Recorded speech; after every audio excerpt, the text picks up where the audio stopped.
Good morning everyone, I'm Brian and welcome to our first in the series of our bubble Teh-ology. So today, as a start, we're going to be making bubble tea from scratch because I know some of you have not had your bubble tea fix in a bit. And then after that, we'll probably discuss some sort of theology that we can actually bring back to our communities and share with as well. The ingredients that you need are 2.5 cups of tapioca starch, 500 grams of palm sugar or gula melaka, 1 cup of water. And for later when you make the tea of your choice, in this case I'm using Earl Grey tea and of course fresh milk. In a pan, melt 250 grams of gula melaka with 1 cup of water. When the gula melaka is more or less dissolved into a syrup, add 1 cup of tapioca starch. Now you need to stir constantly until it comes together in a sticky, gooey dough.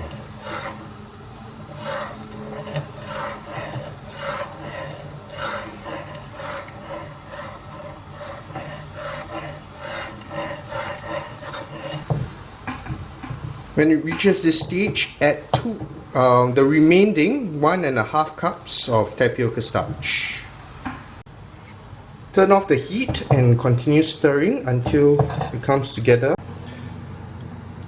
Transfer the dough to a baking tray or a flat surface. Let it cool for a minute or two. While it's still warm to the touch, begin to start kneading it slowly and carefully. Careful as the sugar syrup from the gula melaka may cause this to be a little hot.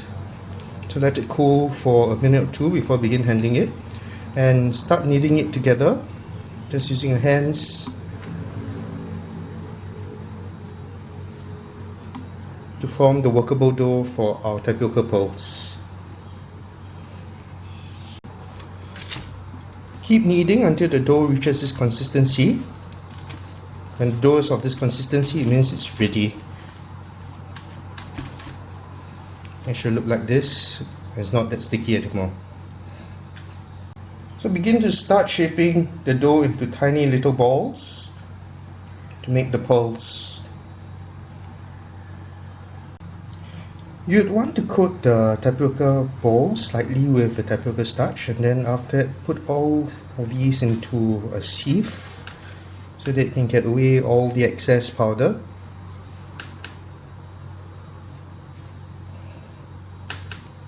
And just sieve it through so that the balls don't stick together.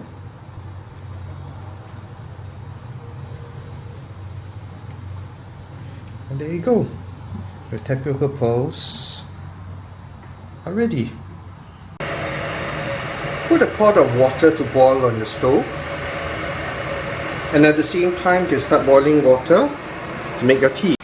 When the water comes to a boil, add the tapioca pearls into the boiling water. At this stage, you must keep stirring. It's best to use a slotted ladle so that you can scoop up all the pearls in a bit. We are stirring the pot to prevent it from sticking to the bottom of the pot. And then when all the pearls start to float, then you know that they're done and they're cooked through.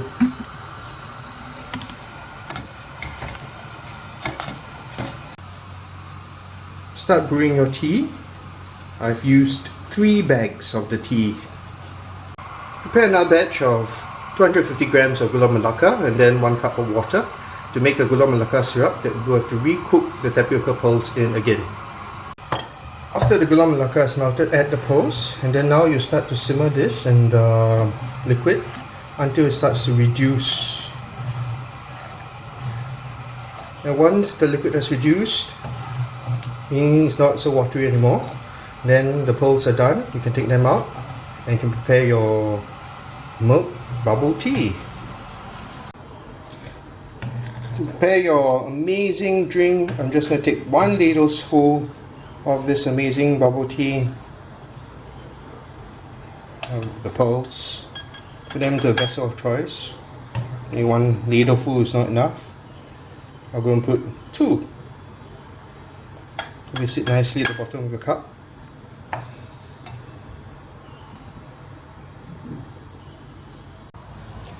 This you want to add a half cup of cold milk.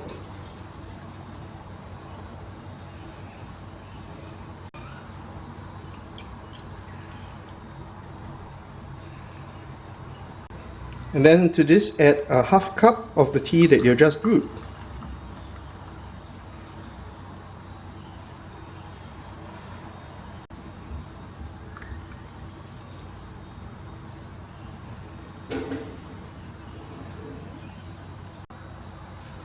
Then now all you need is just a straw to enjoy your amazing homemade bubble milk tea.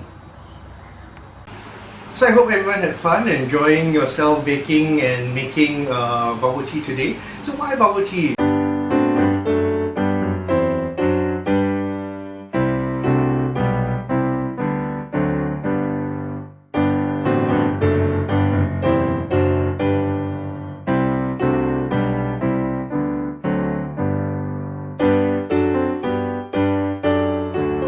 Why this video? Because I actually miss the youth I work with, and so hopefully with this particular video I can reach out to you via an online medium and to say hi to you, because I miss your presence. I've been seeing you around church, and I hope that you had fun making the bubble tea as well, that you can share with your friends and your family at home. So we are in a kind of exile. Bubble tea has been taken away from us. We are separated from our normal way of life, but at the same time we take heart that the disciples themselves underwent a kind of exile. So think about it that way. After the crucifixion, they underwent a physical exile. They locked themselves in their rooms because they were fearful of the persecution of the particular Jewish people had against them. And they also had a mental and psychological lockdown. They shut themselves out. They couldn't believe and they couldn't take the trauma. So they went back to what they knew previously. They went back to their trade as fishermen.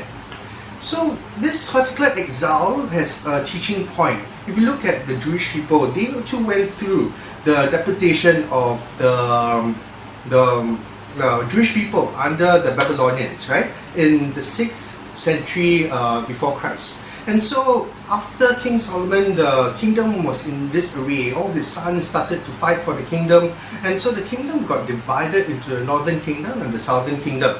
And then after that, what happened was that because the Jewish people had given themselves to false gods, to things that didn't please the Lord, and they were proud and arrogant and turned to ways of sin and of the flesh. So what happened was that the Lord God permitted them to go into exile. And this exile was a teaching moment, right, for the Israelites, for the Jewish people. If they didn't take the lessons of that particular exile, then the exile would be wasted.